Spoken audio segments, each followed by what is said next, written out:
Bom dia a todas as pessoas. Meu nome é Elisa, eu sou estudante de graduação da Geografia da Universidade de São Paulo e eu vou apresentar para vocês a pesquisa que eu realizei sob orientação da professora Paula Juliás.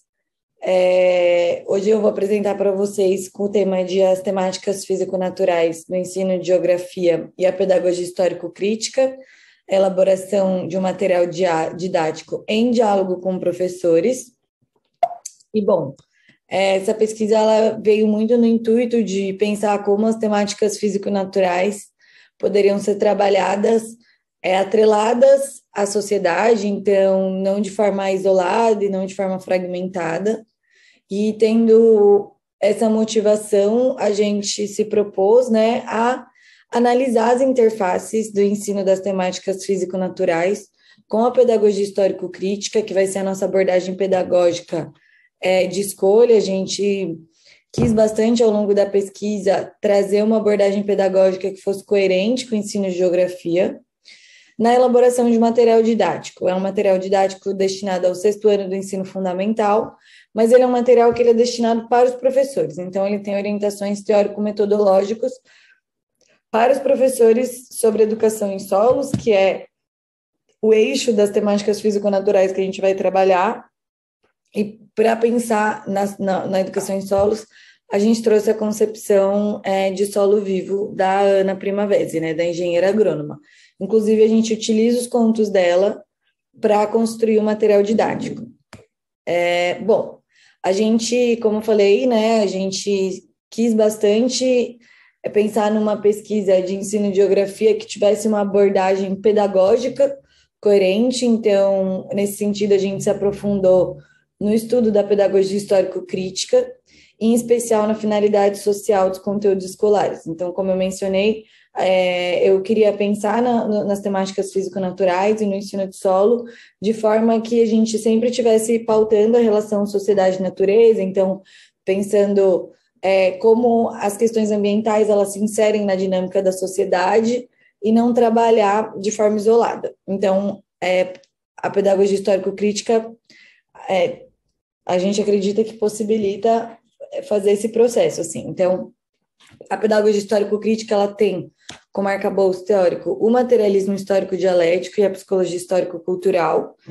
Ela, então, trabalha uma categoria essencial da pedagogia histórico-crítica, pensando, inclusive, no trabalho educativo como sendo a transmissão intencional e sistematizada do que foi produzido historicamente pela humanidade, assim. Então, e compreender que essa transmissão ela é fundamental no processo de humanização dos sujeitos. Então, através da apropriação do que foi produzido historicamente pela cultura, o sujeito ele pode se humanizar, então ele vai desenvolver as funções psíquicas superiores e ele vai, com uma capacidade de abstração, e ele vai poder olhar para a realidade, enxergar nela o que não está óbvio aí, o que não está claro para qualquer um ver, através desse processo de abstração, e vai poder se dedicar à transformação. Então, a gente está pensando aqui na formação de sujeitos sociais que sejam ativos na transformação do mundo. Por isso, na pedagogia histórico-crítica, a educação ela começa e ela termina na prática social.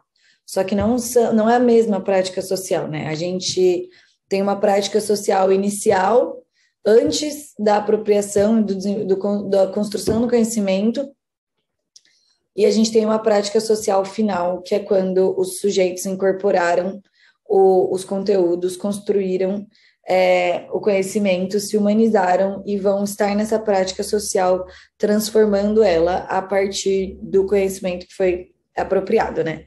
E aí, os momentos intermediários, né, da mediação educativa, a gente tem a problematização, que é esse momento de abstração do professor, de olhar e falar, olhar para a prática social e falar quais são os conteúdos que são essenciais para que esse estudante se aproprie e transforme a prática social. Então, é um momento de abstração. A instrumentalização, que é a transmissão desse conteúdo, né? Então, quando se cumpre a função social da escola. e a catarse, que é a efetivação do processo de aprendizagem, né?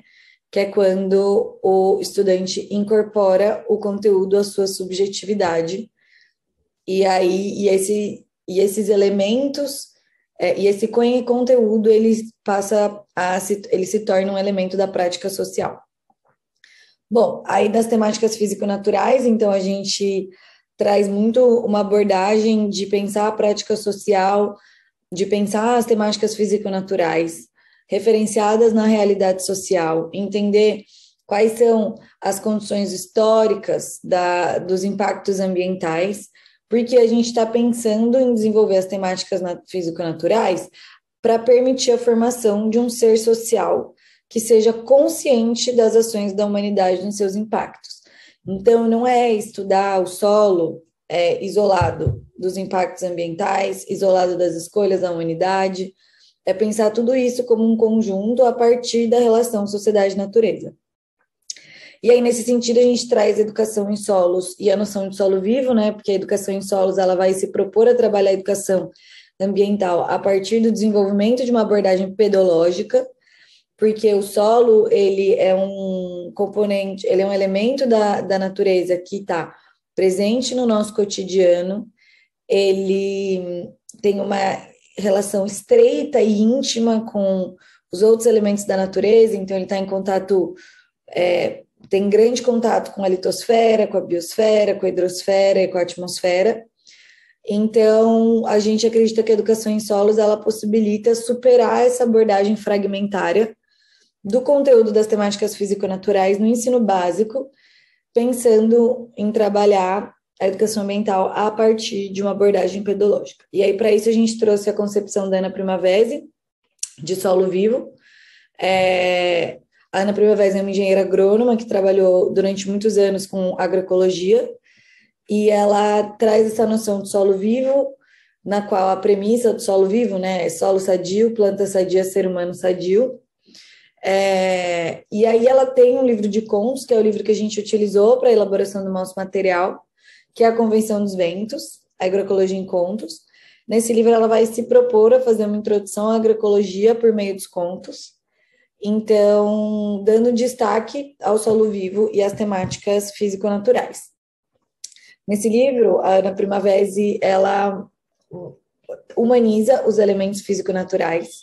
Então, eles têm consciência e eles têm um ponto de vista não só sobre si mesmo, mas sobre as escolhas da humanidade.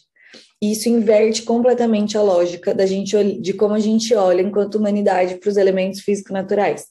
Porque a gente sempre teve um ponto de vista sobre esses elementos, e aí com esse livro eles têm um ponto de vista sobre a gente. Então isso instiga muito uma reflexão crítica sobre a temática, e por isso a gente acredita que ele tem tanta potencialidade de ser trabalhado no ensino, né? E aí a gente escolheu 4 contos para trabalhar, pensando na temática de solos: Tatá, Pepe, Gigi, as 3 gotinhas de chuva, o Tietê, a Terra e o Arado e o Zequinha do Jegue.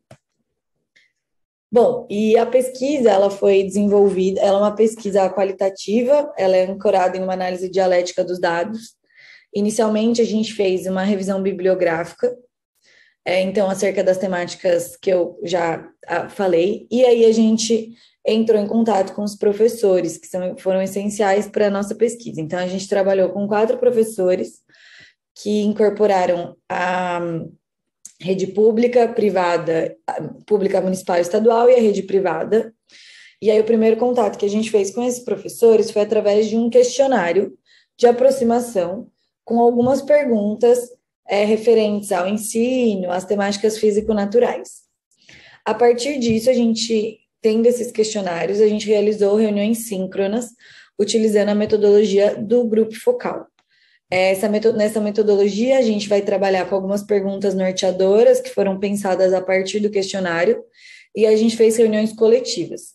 E aí, a partir dessas perguntas norteadoras, a gente vai estimular o debate entre os professores também. E a gente escolheu utilizar essa metodologia por acreditar que, através do diálogo coletivo entre os professores, surgiriam novos elementos para a nossa pesquisa que não apareceriam se a gente tivesse feito reuniões individuais. Tendo feito essas reuniões, a gente elaborou os indicadores de avaliação do material didático que a gente produziria. A gente produziu o material em si, então o material ele foi produzido em algumas etapas. Então, primeiro eu fiz análise e sistematização dos contos trabalhados. Depois eu elaborei os textos de orientação teórico-metodológica para os professores. E, por fim, eu elaborei sugestões de atividades que têm como base os contos, a referencial bibliográfico, o diálogo com os professores. Então, tudo isso foi levado em conta para fazer a sugestão de atividades. Bom, a avaliação do material didático, ela foi feita pelos professores, então eu enviei o material, os indicadores e os contos, e aí, a partir da avaliação dos professores, a gente reelaborou o material na sua versão final. Bom, o primeiro aqui eu trouxe para vocês quais foram as perguntas do questionário de aproximação com os professores. Então, como foi a sua formação nas temáticas físico-naturais, especificamente no ensino de solos? Como as temáticas físico-naturais são pensadas e trabalhadas na prática docente? Utiliza livros didáticos ou algum outro material didático fornecido ou criado pelo professor, né, para ensino de solos? Se sim, quais? Como avaliaria esses materiais? Pensando na prática docente, o que seria fundamental na elaboração de um material didático sobre os solos? Você já teve contato com os contos ou outras obras de Ana Primavera? Se sim, como foi a experiência e como percebe a relação de sua obra com o ensino de geografia? Uma coisa só aqui que é interessante, no começo da pesquisa a gente estava trabalhando com o ensino de solos. Ao longo do estudo, né, e do caminho, a gente entrou em contato com a professora, com o debate da educação em solos, e a gente acabou adotando esse termo, mas esse questionário foi feito enquanto a gente ainda estava trabalhando com a terminologia de ensino de solos.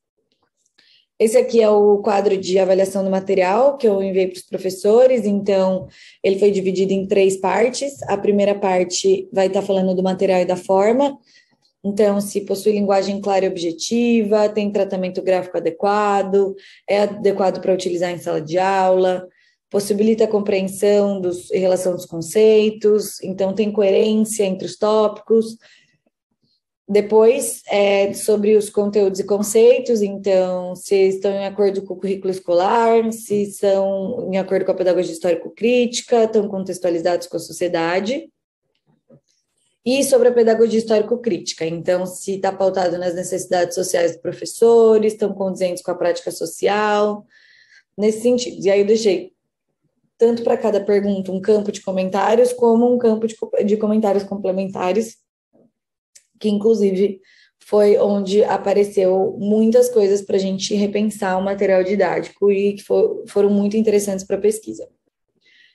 Bom, e aí, então, nesse sentido, quais foram as contribuições centrais que os professores trouxeram nos nossos diálogos? Como eu falei, foi muito importante, eles colaboraram ao longo de toda a pesquisa, foram professores que estiveram com a gente durante todo esse tempo. Eles, inicialmente, principalmente no questionário, muitos destacaram a pouca ênfase do solo na formação e a distância da formação com as temáticas físico-naturais e a docência, e o pouco destaque dado aos solos nos livros didáticos. Eles destacaram a importância de um material que traga uma contextualização sobre a temática, com atividades simples e reais. Então, pensando que muitas vezes os solos são trazidos de forma extremamente teórica e distante da realidade. Aí aqui só para vocês quais são os itens, né, que foram desenvolvidos no material. Então, esses são os títulos dos textos teóricos que eu vou trabalhar, que eu trabalhei no material. Aqui eu trouxe a sistematização de um dos contos, então a gente utilizou espaço, descrição de espaço, personagens, vivências, problematizações, temáticas físico-naturais, conteúdos e conceitos geográficos para fazer a sistematização de cada conto, então deixar ele sistematizado. E aí, a partir dessa análise e sistematização, a gente trouxe para um mapa conceitual, esse é um exemplo de um mapa conceitual de um dos contos, no qual a gente relacionou o conto com os conteúdos e conceitos da geografia que a gente elencou que poderiam ser trabalhados a partir desse conto no quadro de análise. E aí, tendo tudo isso, a gente fez sugestão de atividades, então a gente parte da problematização como um objetivo da atividade e pensa em como ela pode ser desenvolvida, trazendo outras linguagens, outros recursos, diferentes formas de atividade, de avaliação e também um experimento. Bom, aí a gente mandou para avaliação, né, para os professores, e aí de pontos positivos eles falaram da utilização dos mapas conceituais, que eles cumpriram uma função bastante importante no material, que os contos eles estão muito integrados com a ciência geográfica e que o material ele está encaixado, ele se encaixa com a pedagogia histórico-crítica, também as sugestões de atividade, né? Eles elogiaram bastante o tratamento gráfico dado ao material, pensar em como esse material ele aponta para uma prática investigativa sobre o tema e pensar que os contos podem ser trabalhados de maneira crítica nesse material. Bom, eles elencaram algumas coisas para melhoria, então, em especial, a apresentação do material, a gente não tinha colocado ano de publicação, não tinha apresentado as autoras, colocado qual era o contexto de ser uma pesquisa de iniciação científica, e principalmente pensar em outras formas de problematização. Então, foi elencado que a problematização na pedagogia histórico-crítica, ela não é só fazer perguntas, isso é um procedimento de ensino. Então, os professores nos instigaram a refletir, voltar para a teoria, para pensar em como pensar em novas formas de problematizações que ficassem mais adequadas à pedagogia histórico-crítica. Então, isso a gente refez, né, no material, foi bastante importante na nossa reelaboração. Bom, e de tudo isso, né, a gente acredita que a gente alcançou o objetivo geral de analisar as interfaces do ensino das temáticas físico-naturais e a pedagogia histórico-crítica na elaboração de um material para os professores. A gente compreende que os contos analisados, eles contribuem para o desenvolvimento das temáticas físico-naturais na geografia, pensando na noção de solo vivo, de forma articulada com as ações humanas, e que a pedagogia histórico-crítica ela se mostrou como uma abordagem pedagógica coerente com a nossa proposta de ensino de geografia, porque ela permitiu sistematizar a problematização central da educação histórica em solos, que é a relação sociedade-natureza, e a gente compreende que a geografia ela contribui na análise das problemáticas ambientais, porque ela está pensando as temáticas físico-naturais com base na produção do espaço geográfico e nas relações contraditórias entre os diferentes sujeitos que participam da produção desse espaço, de forma que a gente consiga cumprir a função social da escola, como foi elencado ao longo da apresentação. Bom, e aqui são algumas das minhas referências bibliográficas centrais do trabalho. Muito obrigada de novo, é um prazer estar aqui no evento e eu espero vê-los em breve.